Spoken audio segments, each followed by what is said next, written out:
Bismillahirrahmanirrahim. Assalamualaikum warahmatullahi wabarakatuh. Alhamdulillah wassalatu wassalamu ala rasulillah Sayyidina wa maulana Muhammad ibn Abdillah wa ala alihi wa sahbihi wa man tabi'ahu wa mawalah. Ashhadu an la ilaha illallah wahdahu la syarika lah wa ashhadu anna sayyidana wa nabiyana Muhammadan abduhu wa rasuluhu la nabiyya ba'da. Subhanaka la ilma lana illa ma 'allamtana innaka antal alimul hakim. Rabbi shrah li sadri wa yassir li amri wahlul 'uqdatam min lisani yafqahu qawli, amma ba'du.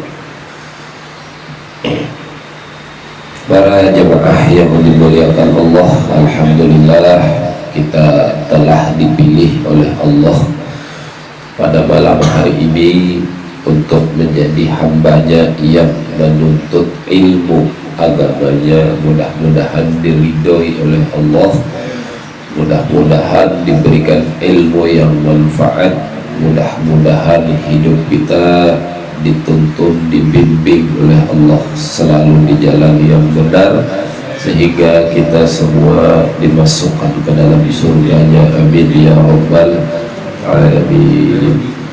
Salawat dan salam tidak lupa kita sampaikan ke junjungan Nabi kita, Nabi besar Muhammad sallallahu alaihi wasallam, pada para keluarganya, para sahabatnya, para pengikutnya, dan kita semua hingga akhir zaman.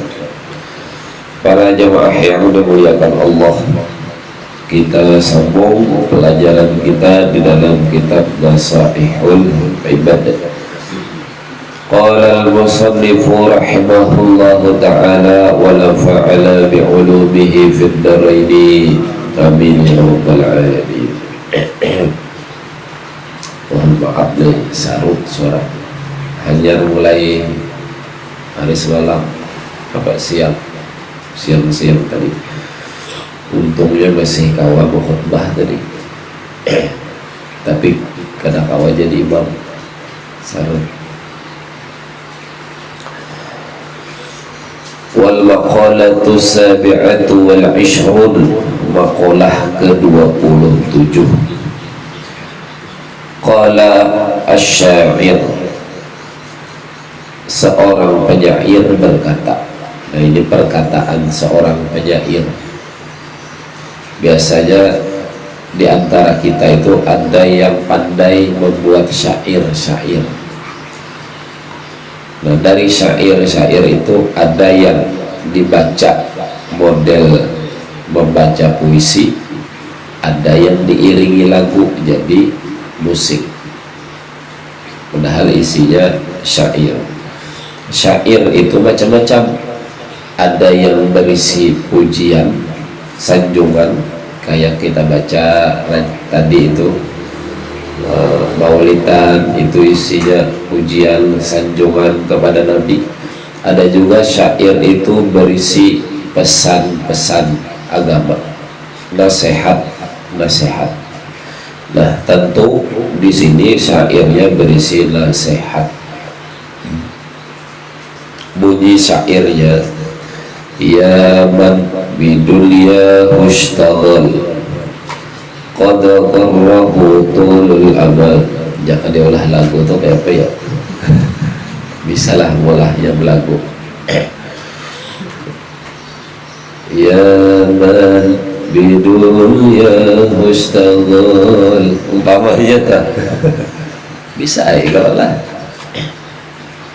Ya wahai man orang, ya man wahai orang, bidunya hushtagol, yang sibuk dengan dunia. Nah, berarti ini pesannya gasan kita manusia yang hidup di dunia. Wahai orang yang sibuk dengan dunia. Nah, bunyi syairnya, qad qarrahu tulul amal, sungguh tertipu dia dengan angan-angan yang panjang.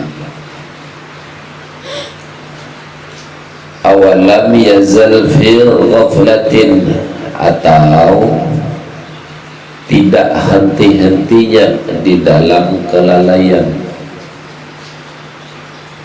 Nah, makna bagaimana kita menjelaskannya, pelan-pelan kita jelaskan. Wahai orang yang sibuk dengan dunia, artinya di antara kita manusia ini berarti ada orang yang sibuk dengan dunianya. Sungguh tertipu dia dengan angan yang panjang. Kenapa? Orang yang sibuk dengan dunia itu adalah orang yang tertipu. Dia merasa bahwa hidup di dunia ini adalah hidup yang sebenarnya. Dia merasa hidup di dunia ini adalah hidup selama-lamanya yang kekal. Itu tertipu. Kenapa? Karena ia sudah terlanjur di dunia ini melihat ada yang nyaman hidup, ada yang nyaman hidup. Maka karena ada yang nyaman, dirinya hendak kayak orang itu supaya nyaman. Akhirnya lalu berusaha sekuat mungkin supaya sama kayak orang yang nyaman itu. Lalu sibuk dengan dunia, siang malam dunia terus.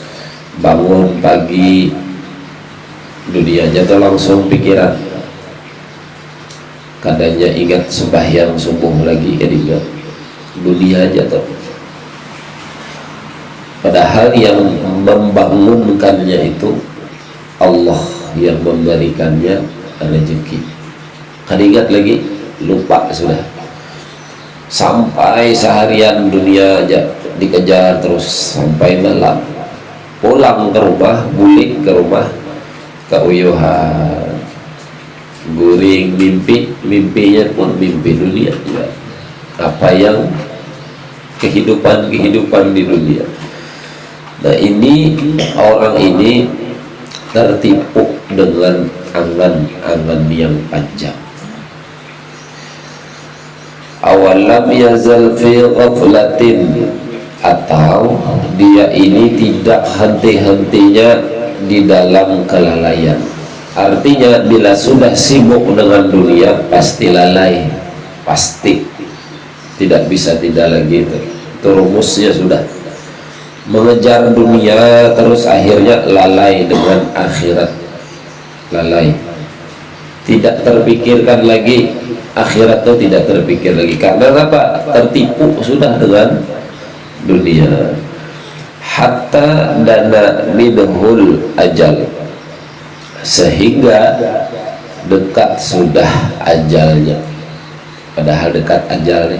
Ajal itu apa? Batas waktu hidup kita. Sudah dekat ajal, tapi masih sibuk dengan dunia, tapi masih hidup dalam kelalaian, padahal ajalnya sudah dekat. Al-mautu ya'ti baghtatan, kematian itu datang dengan tiba-tiba. Tiba-tiba datangnya, tidak ada yang tahu kita kematian itu datang. Lagi sibuk-sibuknya dengan dunia, lagi lalai-lalainya dengan akhirat, tiba-tiba datang kematian. Mau apa? Kalau tidak kesempatan lagi taubat, tidak ada kesempatan lagi untuk mengejar akhirat, karena tadi tertipu. Apa sebab tertipu itu? Karena kita ini nafsu. Nafsu itu sudah pernah dijelaskan kemarin. Nafsu itu hidupnya cuma sebelah. Nafsu itu hidupnya cuma satu sisi, tidak dua sisi. Maksudnya nafsu itu hanya hidup, ingin hidup nyaman, ingin hidup baik, ingin hidup sempurna. Itu nafsu.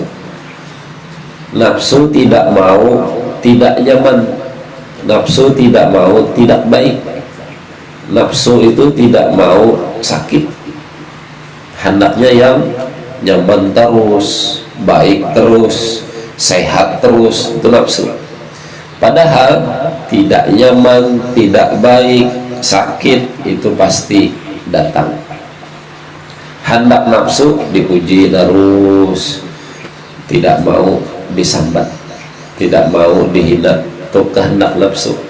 Hendak nafsu sehat terus, tidak mau sakit. Itu kehendak nafsu. Akhirnya sebelah. Harusnya kita nih kedua-duanya diterima. Nyaman syukur, sakit sabar. Sehat syukur, sakit sabar. Terima keduanya.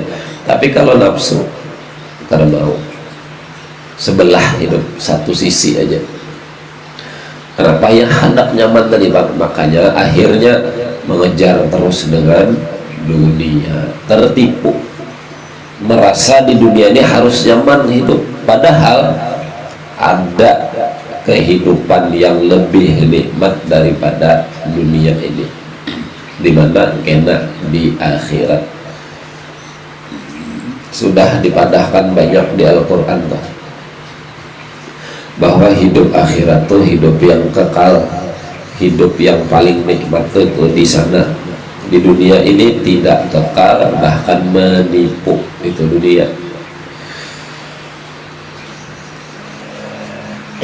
Wal qabru sunduqul amal, dan kubur itu tempatnya amal, tempatnya amal. Maka ketika di dunia tadi sibuk dengan dunia, tidak sempat beramal, di dalam kubur tidak ada bekal amal. Ini bahaya. Ini yang bisa sakit hidup di dalam kubur. Nah, di dalam kitab ini juga disebutkan perkataan Sayyidina Abu Bakar. Nah, Abu Bakar itu pernah berkata, man dakhala qabra bila zadin, barang siapa yang masuk ke dalam kubur tidak membawa bekal, kata Abu Bakar nih, faka'annama rakibal bahra bila safinah, maka seakan-akan dia mengarungi lautan tidak menggunakan perahu. Artinya Pak, ketika mati, meninggal dunia, masuk dalam kubur, tidak membawa bekal amal baik, amal ketakwaan, tidak akan selamat. Sama seperti orang yang menyeberangi lautan tidak menggunakan perahu, maka tenggelamlah dia. Perumpamaannya, isbir ala ahwaliha, sabarlah dalam menghadapi dunia. Nah, ini di syairnya nih, disuruh sabar. Apapun yang ada di dunia yang bersama kita di dunia ini, itu sabar aja menghadapinya. Ini pesannya lah syairnya, la mauta illa bil ajal, tiada kematian itu kecuali sesuai dengan ajalnya, batas waktunya. Ajal atau batas waktu, batas kita ini masing-masing, ajal kita masing-masing. Ada yang batas waktu mungkin 10 tahun, ada yang hitungan harinya, hitungan menit gini ada. Lahir ke dunia, bebayang ngeak-ngeak, meninggal, habis sudah ajal. Ada yang puluhan tahun, ratusan tahun, ada ajalnya masing-masing. Jadi tidak akan datang kematian itu kecuali sudah ajalnya. Biar bergantung behemat di pohon lombok pada mati-mati. Nyatai lombok.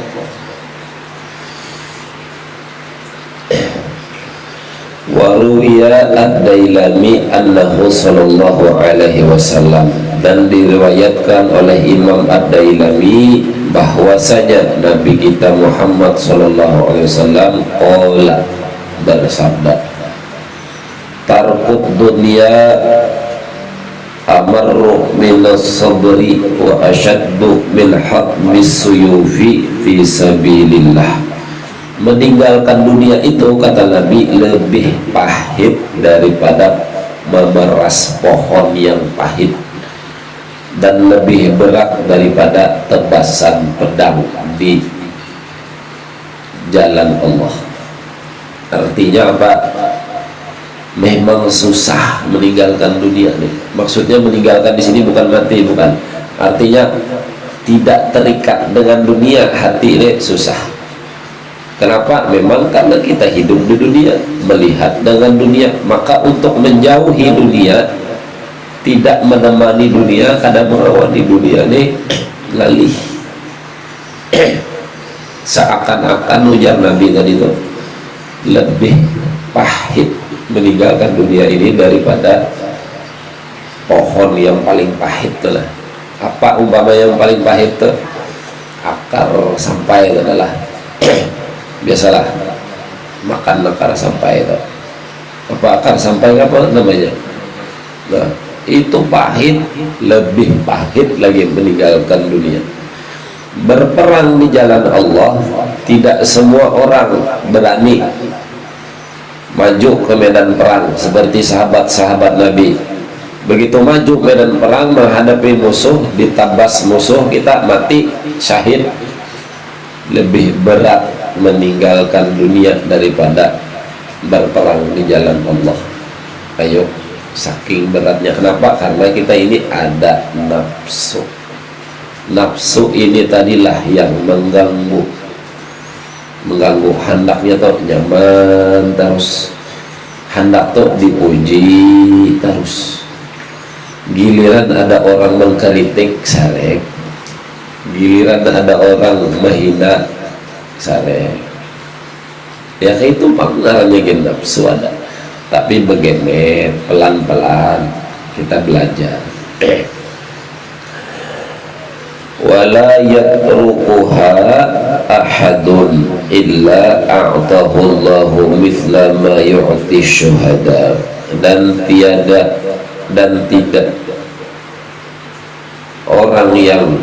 tiada salah seorang meninggalkan dunia kecuali Allah memberinya pahala sama dengan pahala orang yang syuhada, sama pahalanya. Bila hati kita inilah tidak terikat dengan dunia, itu dapat pahala dari Allah sama pahala orang yang berperang membela agama Allah, mati syahid, sama pahalanya. Tapi bisa apa tidak meninggalkan dunia nih? Kawa apa kada? Nyatanya kada kawa, ada apa? Ada yang membeli yang sung-sung ya bang, belum lagi jam 9. Ada yang membeli ikan, ada hidup sana. Wa tarkuha qillatul aqli wa syib'i wa bughdhu thana'i minan nas.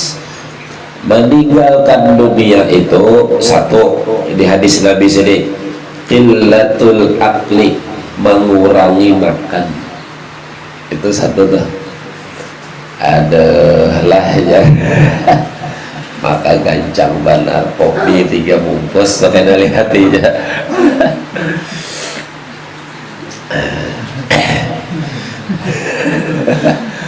Waduh, yang syarat pertama jangan ada lolos sudah. Meninggalkan dunia itu satu, qillatul aqli, mengurangi makan, sedikit makan. Nabi, wali-wali itu sedikit makan, namun kita sedikit-sedikit makan, sedikit-sedikit.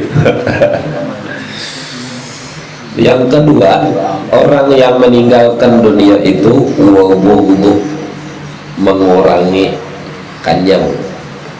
Ya tadi sedikit makan tadi itu kan otomatis kurang kanyangnya, Maksudnya ketika dia makan kada sampai yang kenyang benar atau kada sampai kayak itu.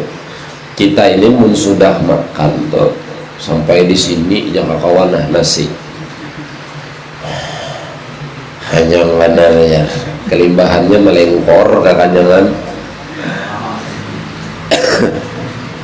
Saking kanyangnya angin kada muat lagi di awak, tak keluar angin. Padahal disisai angin, air, makanan itu harus ada. Ini makanannya isinya minum gin kada awal lagi sedikit ya, saking kanyangnya makan tadi.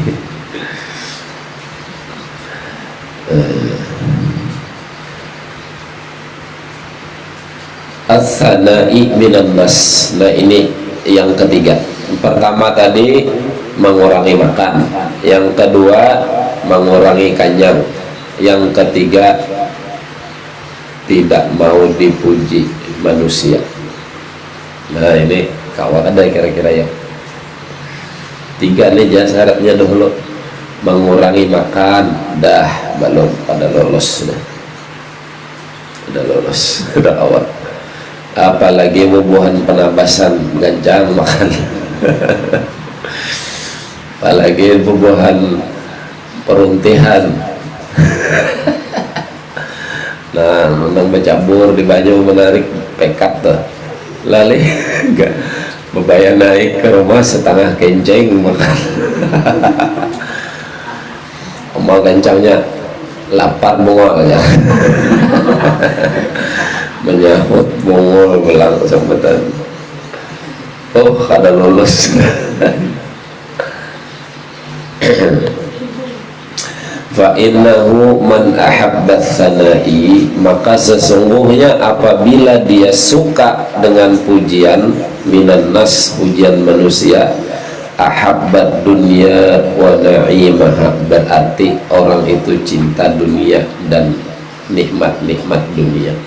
Itu ya cirinya.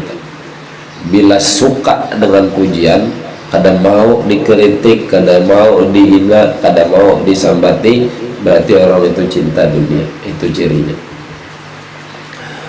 Wa man sarrahu na'imu kullan na'im falyada'id dunya wa thana'a minan nas.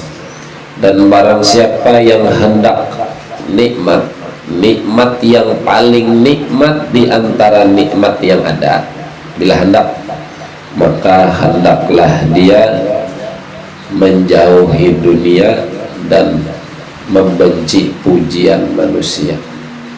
Bila sudah menjauhi dunia, membenci pujian manusia, akan dapat nikmat yang paling nikmat di antara nikmat-nikmat yang ada di dunia ini. Di mana? Kena di akhirat sana. Terakhir hadis waruya Ibnu Majah annahu sallallahu alaihi wasallam qala, diriwayatkan oleh Ibnu Majah bahwasanya Nabi sallallahu alaihi wasallam bersabda, man kanat niyatuhul akhirah, barang siapa yang niatnya akhirat, niat di hati nih selalu mengejar akhirat, jama'allahu syamlahu wa ja'ala ghinahu fi qalbihi, maka Allah mengumpulkan dunia, dikumpulkan oleh Allah dunia untuknya, dan Allah memberikan rasa kaya di dalam hatinya, rasa sugih di dalam hati. Orang yang niatnya mengejar akhirat itu diberi rasa cukup, rasa sugih sudah. Biar sehari itu makan apa adanya, tapi 3 kali juga toh umpamanya seadanya aja, nasi kena kadida iwak, tempe digoreng, cacap, sambal. Tapi orang nih niatnya akhirat, terus perbuatannya beramal, terus ibadah, terus itu diberi oleh Allah di dalam hatinya memiliki rasa cukup. Rasa itu, rasa cukup, rasa sugih.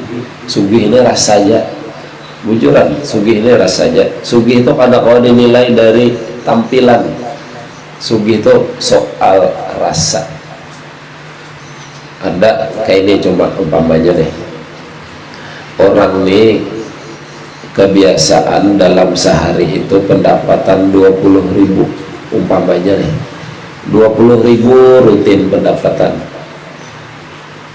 cukup 20.000, rasa cukup, syukur, terima kasih. Tiba-tiba ada hari di mana ia dapat 100.000, oh itu rasa sugih benar tuh. Kayak apa jadinya menghabiskannya nih 100.000 nih. Itu rasa sugih benar, rasa apa? 20.000 ya cukup hidupku. Ini 100 di hari sehari. Alhamdulillah. Nah itu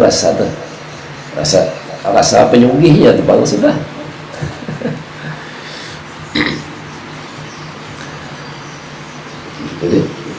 Wa atathu dunya radhimatan.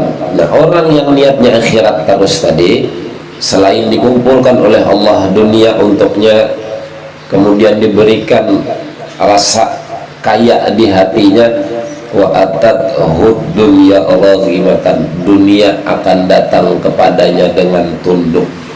Dunia yang datang, dunianya yang menyasar. Ini kita yang menyasar dunia kan? Kita berhimmat menyasar dunia, kemana ada dunia nih? Di sini aja. Nah tapi bila kita jual mahal, wah bahasa itu kan jual mahal. Kada peduli dengan dunia, pedulinya akhirat. Nah dunia nih tadi, oh my sidin umpamanya bahasa kita dah, mau kada mau ini yang mendatangi. Pahamlah. Buatnya ada paham. Wa man kanat niyatuhu dunya, barang siapa yang niatnya ke dunia, kalau tadi kan niatnya ke akhirat, farraqallahu alaihi amrahu, Allah menjauh dari segala urusannya. Ada mau terlibat Allah, ini dunia aja terus dikejar Allah, kada mau campur. Ada masalah apakah kena yang dihadapi Allah kada turun tangan, karena niatnya untuk dunia.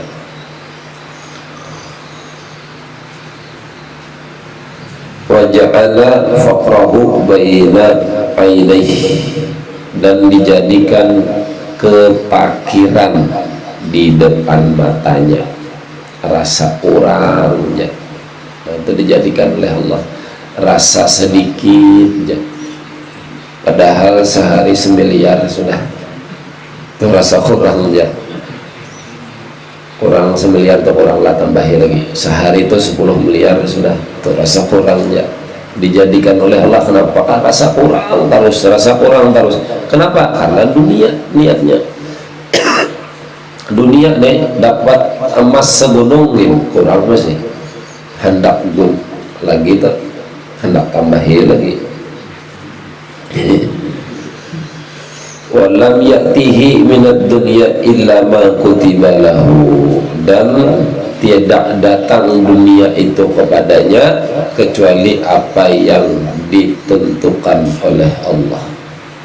Yang sudah ditentukan oleh Allah untuknya, ya sudah itu, tidak dapat lebih dari itu. Tapi kalau akhirat tadi, dunianya yang datang dengan sendirinya.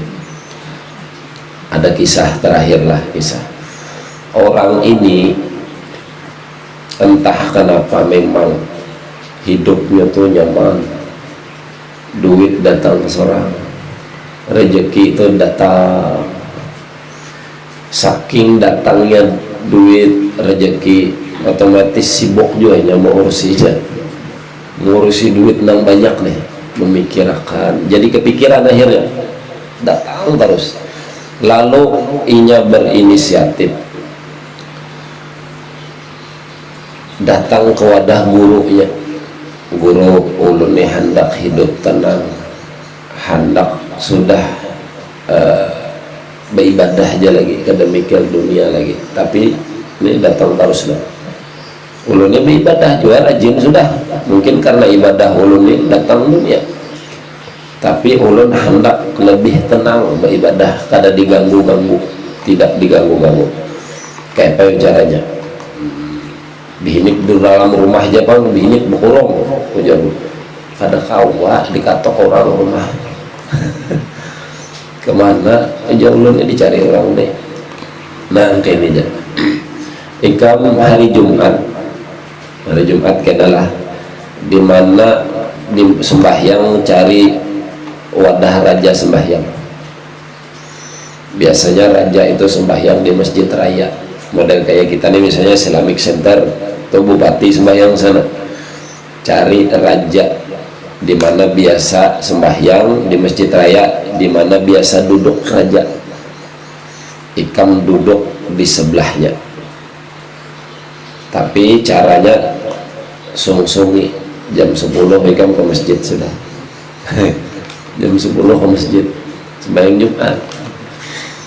Lalu makolun kena ikam kalau sudah duduk di sebelah raja, tapak kepala raja, pasti ditangkap orang, pasti dipenjara orang. Nah dalam penjara tidak ada lagi yang menghubungi ikam, tidak ada lagi orang mengotok rumah ikam beribadah dalam penjara. Bujur pian guru aja. Nah hari Jumat jam 10 tulak ke masjid raya di mana biasa raja duduk sebelah. Raja ini model kopiah bagus, ngaran raja lah, kopiah. Pas duduk raja datang kada lawas tapaknya kepala raja. Terkipai kopiah raja, terkipai lepas kopiah raja. Berdirilah pengawal raja menangkapnya. Tangkap, ini mau mencelakai raja. Ujar raja, tunggu dulu, kulihat di kopiahku tadi ada kalajengking. Jaka kada ijak menapak disangat kalajengking kepalaku. Ujar raja, maka karena inya sudah menyelamatkan aku, setengah kekayaanku kubarikan ke sana. Oh mak ajarnya kada jadi masuk penjara, malah bertambah sugih. Aduh luput juga guru ini jarang ada. Tapi sudah Allah tenang, dunia datang seorang nyaman loh. Ya coba tes niat belajar untuk akhirat terus. Nah kira-kira itulah pesan malam hari ini. Mudah-mudahan ada manfaatnya, mudah-mudahan kita istiqomah beribadah kepada Allah, istiqomah menuntut ilmu agama Allah, berkah ibadah yang kita kerjakan, ilmu yang kita dapatkan. Allah wafatkan kita semua dalam keadaan husnul khotimah, dan Allah masukkan kita semua ke dalam surganya bighairi hisab. Amin ya rabbal alamin ya arhamar rahimin ya arhamar rahimin ya arhamar rahimin farij 'alal muslimin ya arhamar rahimin ya arhamar rahimin ya arhamar rahimin farij 'alal muslimin ya rabbana ya karim ya rabbana ya rahim antal jawadul halim wa anta ni'mal mu'in ya arhamar rahimin ya arhamar rahimin ya arhamar rahimin farij 'alal muslimin wa ma lana rabbuna siwaka ya hasbana ya dhal 'ula wal ghina wa ya qawi ya matin ya arhamar rahimin ya arhamar rahimin ya arhamar rahimin farij 'alal muslimin rabbi ihyina syakirin wa tawaffana muslimin wab'ath minal aminin fi zumratis sabiqin ya arhamar rahimin ya arhamar rahimin ya arhamar rahimin فرج على المسلمين واغفر لكل الذنوب واستر لكل العيوب واكشف لكل الكروب واغفر أذى المؤمنين يا أرحم الراحمين يا أرحم الراحمين يا أرحم الراحمين فرج على المسلمين واختم بأحسن الختام إذا لدى الإصرام وحان حين الحمام وزاد رشح الجميل يا أرحم الراحمين يا أرحم الراحمين يا الراحمين فرج على المسلمين ثم الصلاة والسلام على شفيع الأنام والآل نعم الكرام وصحب والتابعين يا أرحم الراحمين يا أرحم الراحمين يا أرحم الراحمين فرج على المسلمين والحمد لله رب العالمين. تقبل الله منكم منا ومنكم تقبل يا كريم.